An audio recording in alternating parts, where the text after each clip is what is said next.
આ વિડીયોમાં તમને એ દેખાડવા માંગુ છું કે એ ભાઈ ચાલુ કરવાનું ગમે ત્યાં મૂકી દીધું. આવાળું બટન પાવર સપ્લાયનું અહીંયા પ્રોપર એ પર લગાવેલું હતું, પણ બાકીના જે હતા ને આ પાવરના આપણે હાર્ડ ડિસ્ક આ પાવરનું જે ચાલુ થાય ને એનો પાવરને બ્લિંકિંગ લાઇટ માટેનું છે, આ રિસ્ટાર્ટ માટેનું છે, તો એ આધે ધર નાખી જ દીધા.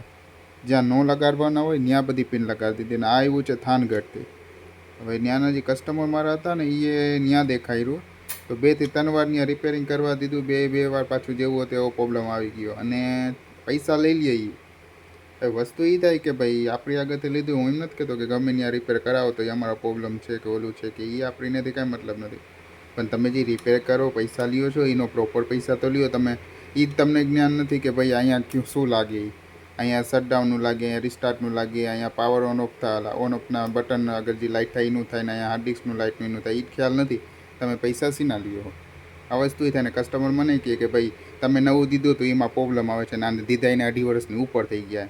આપણે કસ્ટમરને બ્લેમ નથી કરતા, પણ જ્યાં એ દે છે, જ્યાં એ પૈસા દે એને પૂછી તો વગે ને કે ભાઈ આ વસ્તુ તમે રિપેર શું કરો છો. આ વસ્તુ બસ એના માટે જ આ વિડીયો બનાવ્યો હતો કે તમે જ્યાં રિપેરિંગ આપો છો પહેલાં એને પૂછી લ્યો તમને પ્રોપર ફાવે છે કે નહીં. એ વાત અલગ છે કે એ કસ્ટમરનો ઓલા જે તમે રિપેર કરીને દેતા હશે એ ભાઈ ઓફિસવાળાનો જવાબ તમારા મોઢા ઉપર કંઈક અલગ હશે. બાકી તો હવે આમાં જોઈ કેમ કે આમાં આવ્યું છે ચાલુ જ નથી થતું, ખાલી પાવર ઓન થાય અને ઓફ થાય છે, બીજું કાંઈ નહીં.